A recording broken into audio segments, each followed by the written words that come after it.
Welcome to Sex Empowerment with Helen and Halima.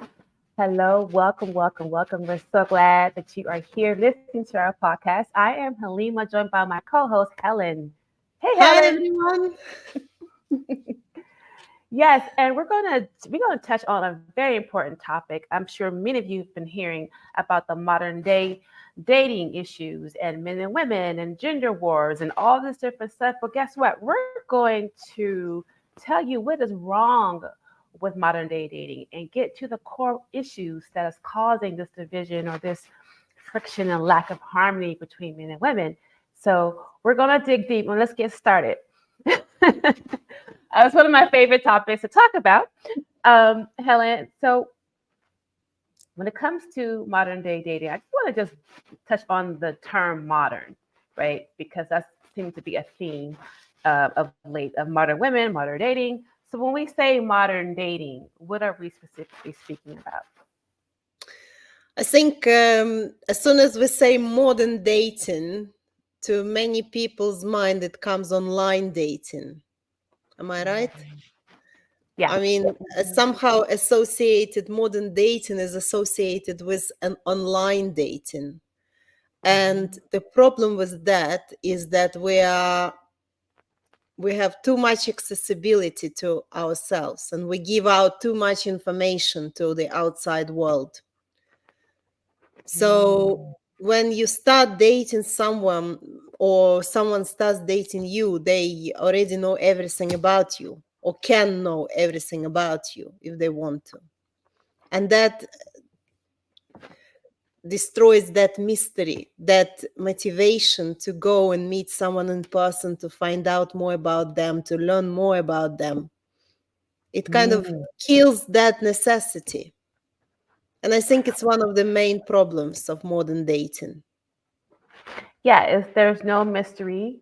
There's no there's a masculine and feminine mystique, and I think social media has kind of like ruined that aspect of everything. um, Yes. But also people themselves, because we present too much right. information about our life on social media. We go Mhm. to a restaurant, take food, we take picture of what we eat, you know, what we drink, what we do. Like it's unbelievably how much people display.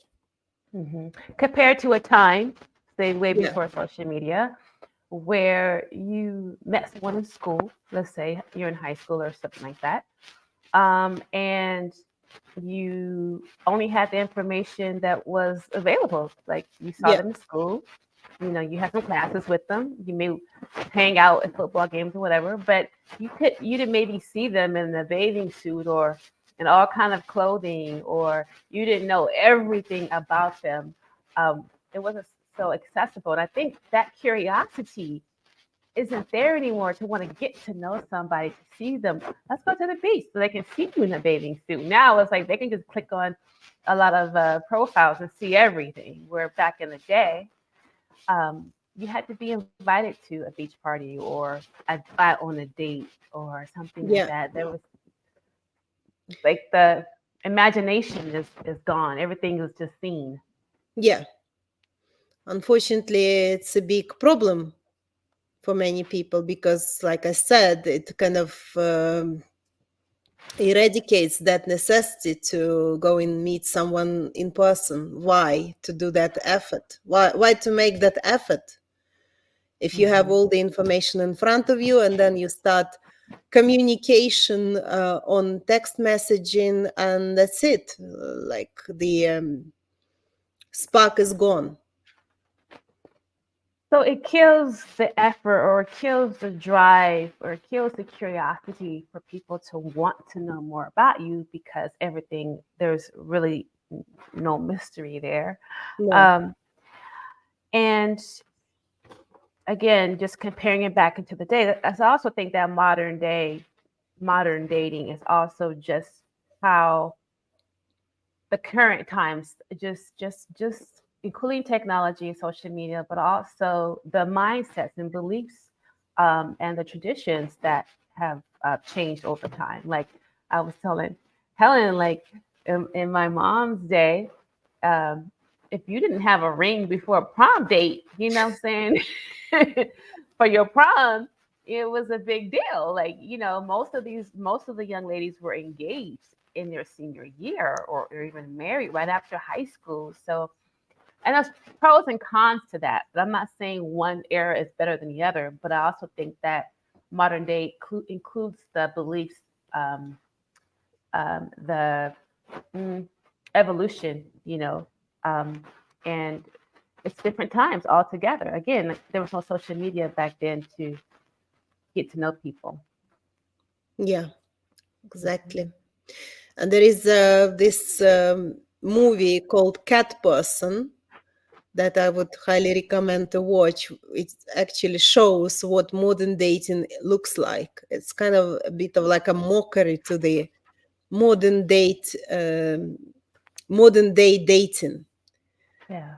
when people create assumptions about other person. When you start dating someone, you create assumptions based on the text messages that you receive, and then you create completely different image that is has nothing to do with the reality, because you don't bother to go and find out the reality, to get to know that person more, to experience something with that person. And then there is disappointment as a result. Hmm. Yeah. So how we interpret our text messages, because especially if you don't know someone, even if Yeah, you know someone, you can misinterpret it something, and that can cause absolutely. you to get in your head. But if you don't really know anyone and you're starting off, then there's probably a high probability you're going to misinterpret something and run with it on some level. So in the movie, you were saying that there's uh, because this is fear, if you will, Yeah, that um, people are afraid to connect, and at least be forthcoming or honest. Um, I wouldn't even say that. I'll take that back. I would say some people are very guarded mm-hmm. in dating because there's just this fear of, we hear the stories Being that hurt. happen, so we Yeah. internalize those stories. Yes, fear of being hurt, Hmm. fear of meeting someone who wants to have bad things, do bad things. I mean, we are full with all those horror stories, and obviously we are suspicious to people that we meet, Yeah, that's because a you big never word, know. suspicious. Yeah. Yeah, Hmm. and But then shouldn't people be suspicious though, Helen? If you're meeting somebody, complete stranger online, shouldn't there be a level of suspicion? no, of course you should be kind of cautious and suspicious. I mean, I'm not saying that you should be like open to everybody you meet online and with your open heart, but I mean, when you meet someone, try to use as this online communication as little as possible, and try to meet them in public places, try to get to know them. And of course, it doesn't guarantee anything, but there are certain things that you still can, you know, see and learn and find out. So, Yeah. I see what you're saying. You're saying you want to minimize a lot of the what we're now more comfortable with is the texting, yeah. the messaging, When all of you're that. meeting, yeah, when you're meeting someone, when you met someone, the communication on text message, online, should be to the minimum, and it should be only reduced to the logistics. Hmm. Maximum good morning, good evening, Hmm. that's maximum. But you're not kind of sitting there writing till 3 o'clock in the morning your life story to someone, because there is like less chances of getting to know that person more. Yeah, because back in the day we didn't have that. We just had telephones, and if you had siblings, good luck getting the phone. Yeah, So you had to wait till you saw them in person, even if. I remember going crazy one day because I had this crush on this young guy named Todd, and I think he was sick or out sick or I was out sick, and that was frustrating, man. You couldn't see them because the only time you could see them is if they were at school at that point or they, rode their bike to your Yeah. house. Now, I mean, I couldn't imagine not having those experiences, But so minimize the social media engagement when you're getting to know someone. Use it for the bare minimum, and then get in person, engage with someone in person, so that you can really get to see who they are. That's basically what I'm getting. Absolutely. Mhm. So going back to this lack of mystery thing, okay. I know we have that aspect of social media, but we also have an aspect of lack of mystery because we may talk a lot about our exes, our past experiences. Even sometimes on a first date, we're confessing our whole, life story. Um, is that something you would recommend, Helen? That's horrendous, especially when when you watch these programs on dating, when people, and I think it's promoted as well for when um, if you ever saw this kind of programs when people dedicated to dating, when people just meet like on TV, right? And it's kind of encouraged to talk about their past lives, about their exes, about their previous relationships, basically bringing all that baggage to the table. You are here on a new date. You are about to start a new life, turn the new page in your life. Why are you bringing that kind of, that garbage from your past?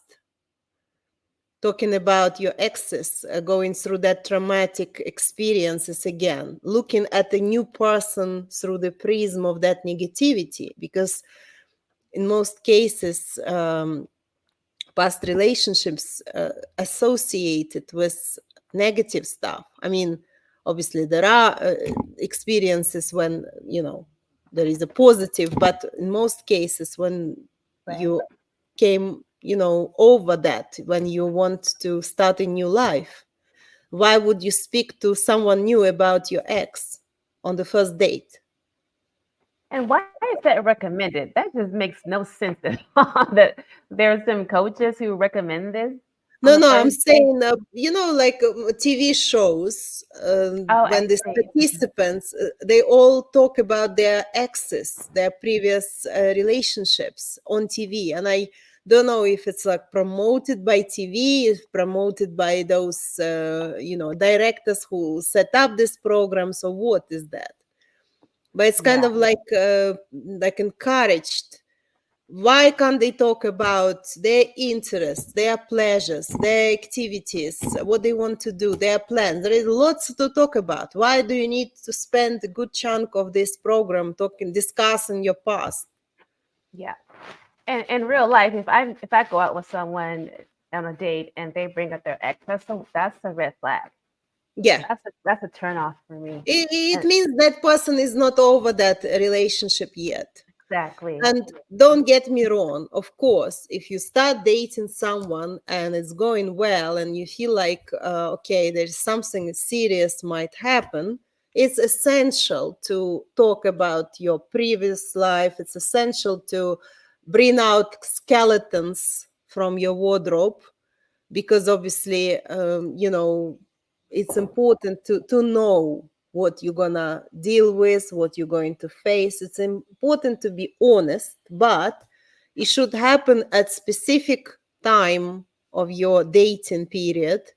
And I always say, like, it should happen when you're already serious, going into serious relationships with someone, and you just kind of open up things that the other person might have to deal with, and you dedicate specific like time for that, briefly telling them, listening to their stories, and that's it. You don't ruin that experience with your past.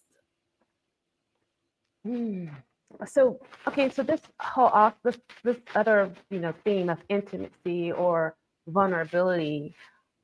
Let's kind of break that down and see what's there, because sometimes people say, okay, be vulnerable enough to share yourself, and then the person shares you the whole past relationship details on the first date.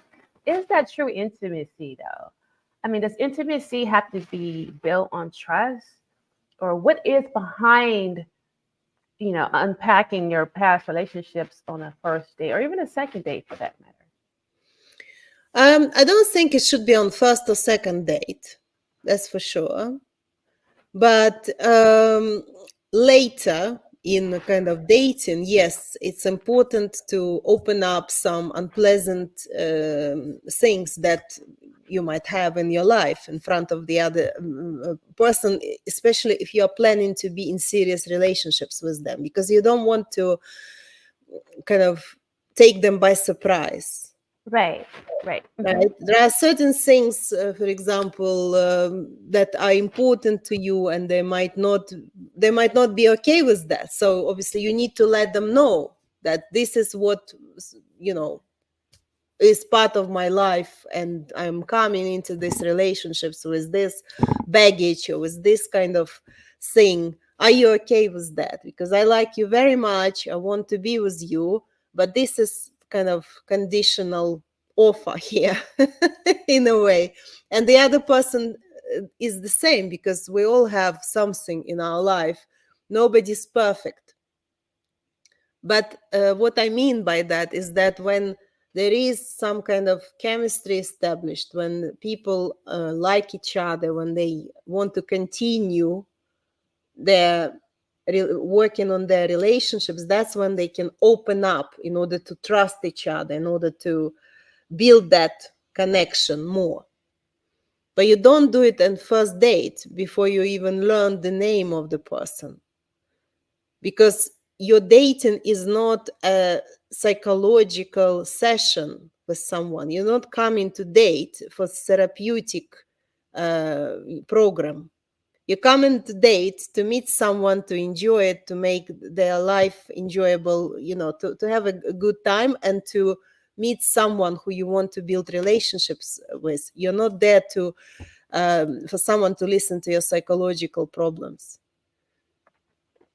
That needs to be a banner somewhere. That needs to be a commercial. I think so many, they confuse the two. Like they feel that their partner is their dumping ground, if you will, or even their therapist. And sometimes that can have consequences that may be unwanted. I mean, there are obviously situations, especially when it comes to, say, because there is a difference when different recommendations for women dating men and different recommendations for men dating women, in a way. So, like, when women come to dating and they start open up about their problems, that's a big no, because that's like something that obviously can completely like ruin your chances of meeting someone great. And I would say the same to men as well. Mm-hmm. But in some situation, again, closer, like a bit later to the dating process, man can open up with this woman if he trusts her, if he's building this trust, and he can open up to her. And just the fact that she's able to listen to him and to like actively listen to him and support him in that can establish like really good connection, because it's much more difficult for men to open up about like some kind of painful, serious matters, even to open up to their mates or to, whoever. It's much easier sometimes for women to share these things with their girlfriends or with their, like, I don't know, mother or Yeah.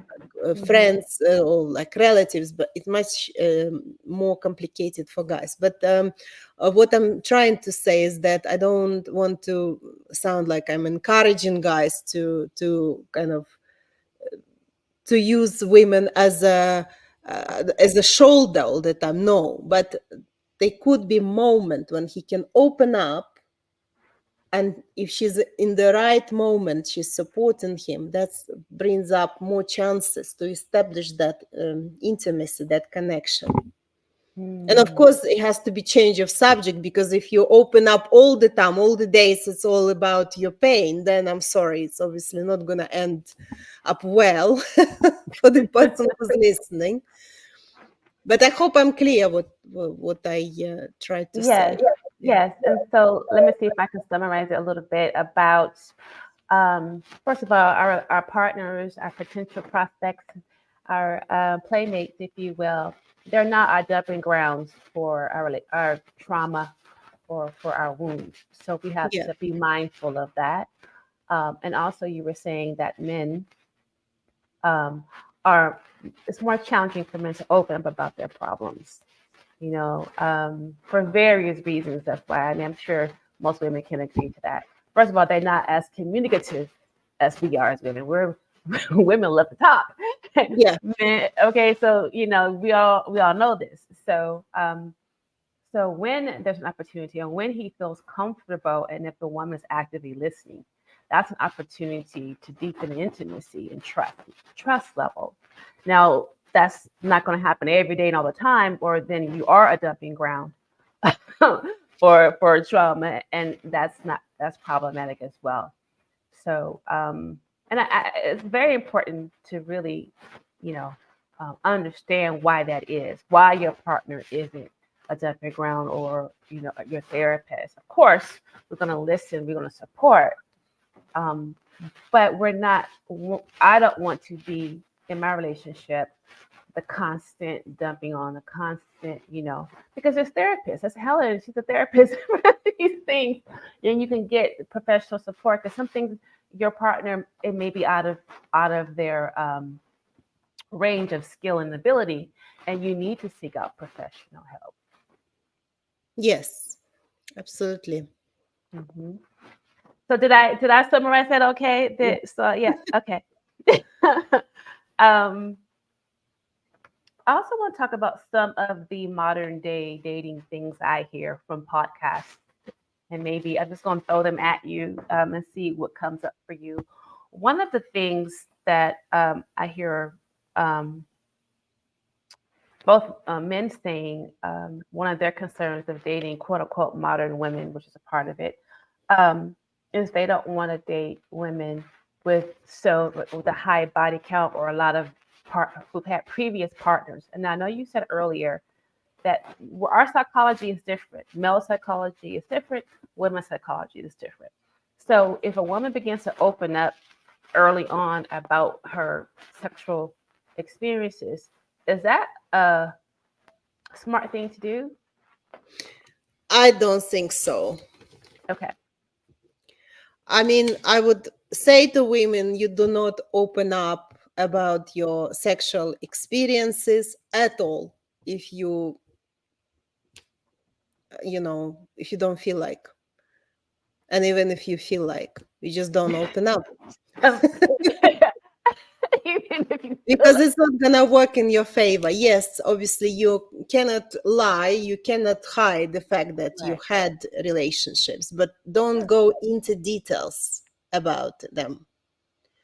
Just right. say just say yes, I had relationships, or I had children from previous marriage. It's fine. We went different ways. It's done and dusted. It's done and dusted. But here's the thing: I think what gets women into this, wanting to share, is because men often may say certain things about, oh, she was, the little black book of names, or they'll say certain things to women, and women will want to say it back. Well, I had this. So it becomes a competition again, which Yeah. is problematic. So again, our psychology is very different. Now, we women may feel hurtful hearing some things, but it's very different to a man's psychology when you begin to unpack your sexual history. Would you agree? Absolutely. Hmm. Absolutely. And Okay. what is the benefit of this? It's your life, it's your history, it's your valuable experience, because every experience, whatever you had in the past, is valuable, whether it was Absolutely. negative or positive. It's your experience, it's your treasure. Keep it there. Nobody needs to know details. You don't need to open up to your new relationships, because it will only make situation worse, because you are there to meet someone new, you are there to meet someone amazing, to build new life with that person. Why do you need to drag your past to the table? Right. And And this is for guys, men and women, right? Men yeah, and but women. guys, they're very curious always. They ask too many questions that they regret afterwards. But they still want to know. They know that they shouldn't ask this question. They still do. And wise woman would say to him, look, yes, I have history, I have the past, but I'm not going to go there. I'm just here with you. I want to know you more. I want to, create something new. And that will be the end. Hmm. And Okay, that that's will be the mystery that a modern dating lacking so much. so that, yeah, that adds to the mystery. Because at that point, there's only speculation. There's nothing to really to go with. Um, and of course, if you have children, this assumption is made that you had sex before, right? Um, so what is it about the male psychology that wants to think that his woman is a virgin before he met her? Like, what is it about the conquering or the peeing on the tree kind of thing? I think it's all coming to that, descendants, to children, obviously, to purity of genes, purity of blood. It's kind of historical thing. Okay. Obviously, it doesn't have anything kind of practical in the way, and reality is different. Mhm. But yes, men, they have that kind of thing at the back of their mind, that woman has to be pure, she has to be virgin before she met him. However, she has to be sexual expert as well, even though she's virgin, but she has to be expert as well at the same time. How it's going to happen, who knows, but never mind. So there's a religious aspect to this too, then some form of religious thing as well, like the whole virgin aspect and something. Not just to religious people. It's kind of at the back of some men who are not religious at all, just kind of an Mhm. average man. He just wants to, like I said, I think it's coming historically to the roots, that he wants to preserve his genes, basically his blood, his Okay. His purity. lineage. Yeah. Yeah. So is that why they say that a lot of men don't want to date single mothers or take on the responsibility of another man's children? Is that connected? No, I don't think so. I think when man likes a woman, he likes her, and he likes everything that comes with her. So if man really into this woman, he will accept her children, he will accept everything that comes with her. If Mm. man doesn't like woman that much, or maybe he's not responsible, or he's got his own personal issues, then he tries to invent excuses. Oh, I don't want to date women with children, or because you're not dating children, you're dating woman. And if you like woman, you like everything that comes with her. Okay, so that's a different spin. Well, it's not quite shocking to hear, but it's very it goes against what I hear a lot of men saying, that they don't want to take care of another man's child because they like they comes from some type of, again, um, taking care of somebody else's seed, if you will, which goes back to the genetic thing, I guess, or the survival of genes or something. I mean, we say lots of things. We have, like, again, our imagination, our plans. We want to meet someone with blue eyes, for example, or with dark Right. skin, or with penis of certain size, or with, boobs of certain shape. It's imagination. When we meet someone who we really love, fall in love with, who we really like, we don't look at anything. We just want that person to be with them. And we accept everything that comes as a package with that person.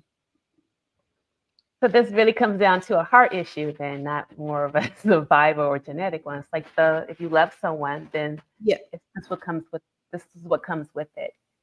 I know a lot of stories when man was falling in love and taking woman with 5 children, with 6 children, with disabled children, and with children and mother-in-law, like it's all excuses. It's all about, if you like person, you don't care. Yeah, like my father never had an issue. He dated a woman who had 3 children. That's my best friend. I tell you about like. We've been best friends since we were like 15. And he called her his daughter. So, and he had a separate relationship with her. Yeah. So, and she had a father and a mother that were divorced. So I'm just saying, it was like, I think a lot of this stuff is coming from the fear. It's the fear of feeling like you don't have the capacity to love or Yeah. support another child. I mean, children are innocent. I don't see. Yeah. And then you find excuses to justify yourself, or whatever. People find lots of excuses. Yeah. But there's always a reason to love, right? It's always reason to love, right? So, okay, so we went into the body count. Okay. So the age struggle, we talked about this on our how to look great and feel sexy after 40. But is there a time limit in which would you recommend women to get married so that they're still sexually desirable and wanted? Or is there a shelf life to a woman's sexual desirability, attractiveness? Yeah, I think it's a problem of a lot of women because of child care, childbirth Yeah. facilities. Again, on subconscious level, women are more in a rush to get married and to have children.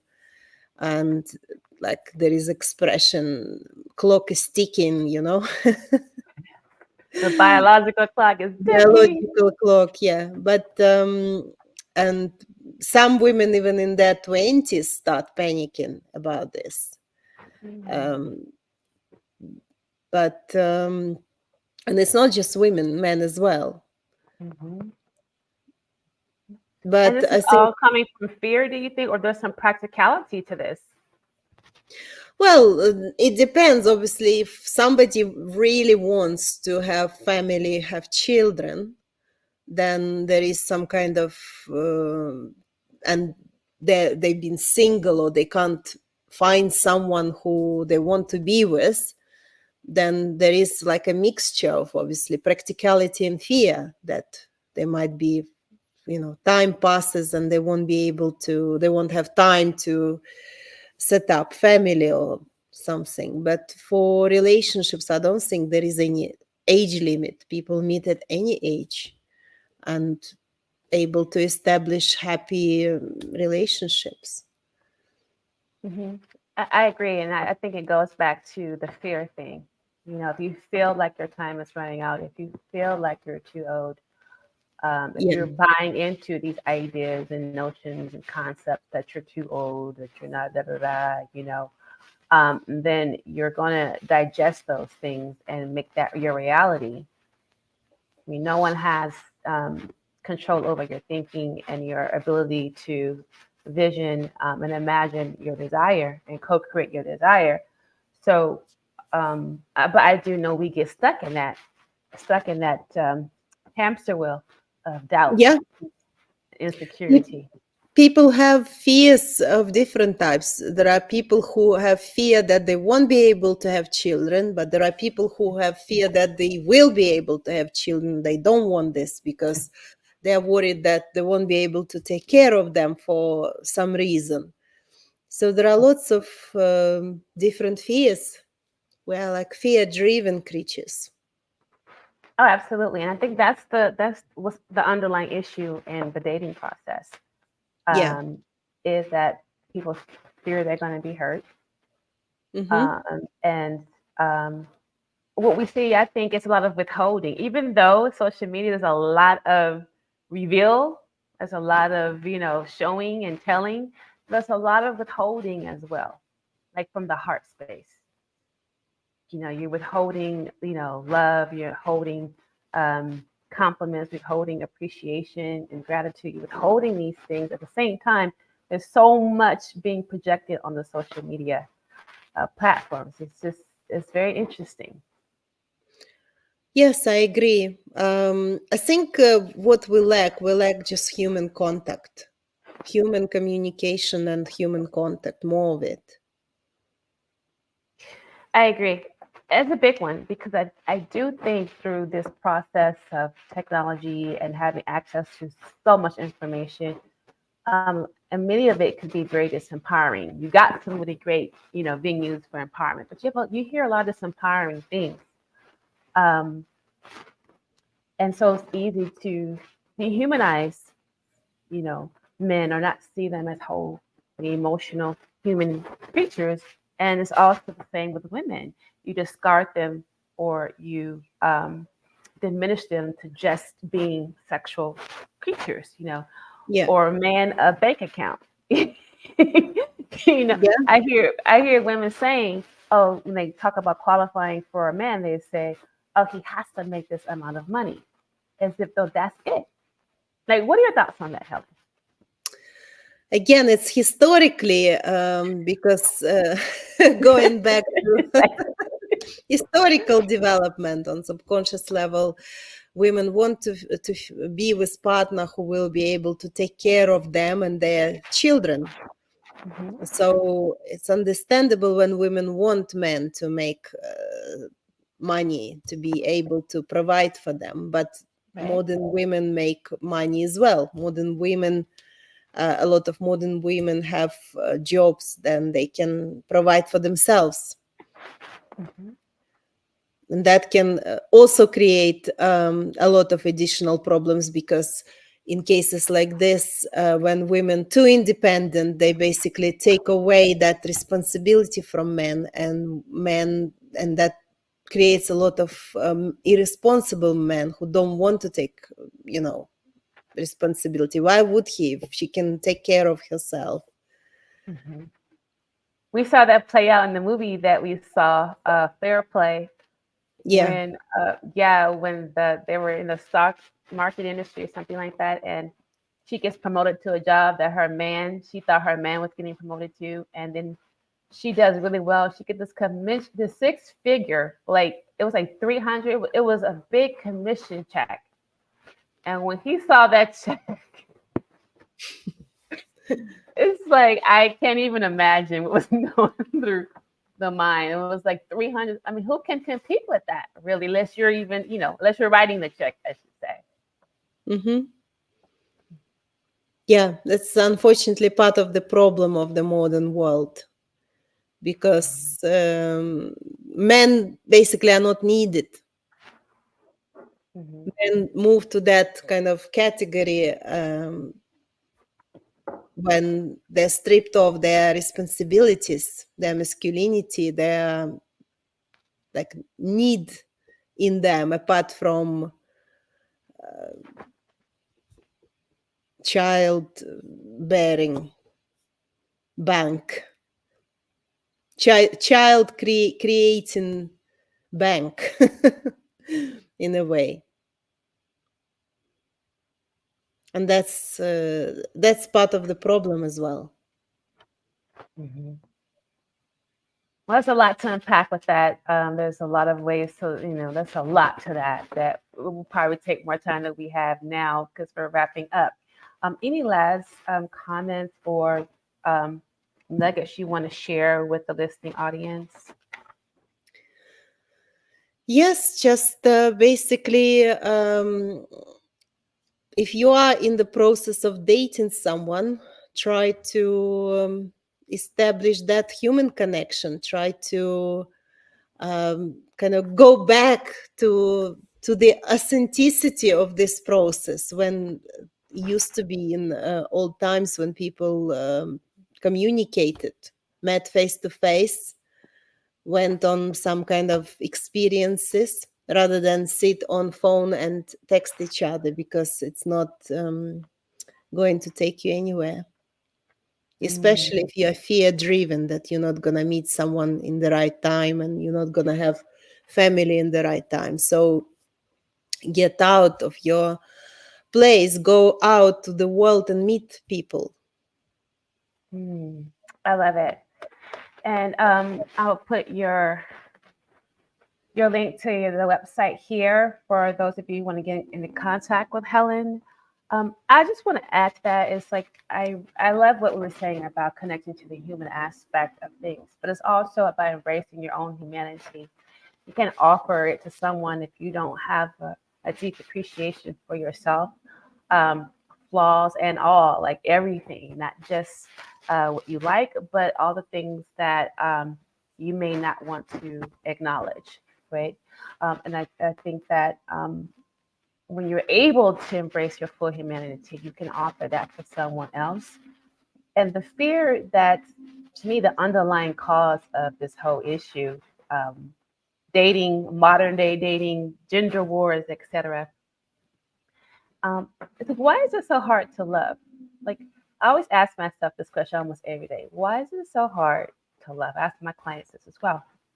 What is stopping? Why is it so hard? Because in my reality, it's easy to love, but we've Hmm. been conditioned to make it difficult because there's needs. We're confusing need with love, and they're two different levels. There's two states of different states of completely different states of being. Because the state of love is about others. It's about giving. It's about freedom and appreciation. Why would you deny that? Like, what is it in us that resists the harmony, the self respect, respect of others, right? The reverency. What is it in us that resists, compassion, forgiveness? What's in us that resists the harmony, and beautiful love? What is it? It's something that we're resisting, right? And that's something to unpack within yourself to figure out what is it in me that's resisting these beautiful, joyful, and holistic. It's your nature, actually. I think if you're really resisting your nature. Yeah, and I think love is one of the most difficult questions that humanity's been struggling with over period of time since humanity exists. But I think why it's so difficult to love, it's difficult to those who don't love themselves because you can't give something if you don't have it in you. Mhm. And obviously, for some people, it's not a difficult question to love, but for It's not a some difficult people, it question. is. Yeah, Yeah. but for some people, it is, Yeah. unfortunately. And I think at the core, that's who we are, but there's an overlay of traumas, an overlay of wounds and Yeah. experiences that we're not able to get to that core of ourselves, because these beliefs that we have about this connection, quote unquote, if you will, um, between between the love and the wounds and the trauma. So, like you said, it's a fascinating discussion. And as you said, this question has been asked for centuries. Like, why poets, great poets, have pondered these questions? But I do think it's a worthy investigation to ask yourself. Why is it hard for me to forgive all these different wonderful things? So, with that being said, we're going to close this out. It's been a pleasure, Helen, as always. Thank you, Halima. Thank you And for listening, everyone. yeah, and we will see you next time. So take care. Bye.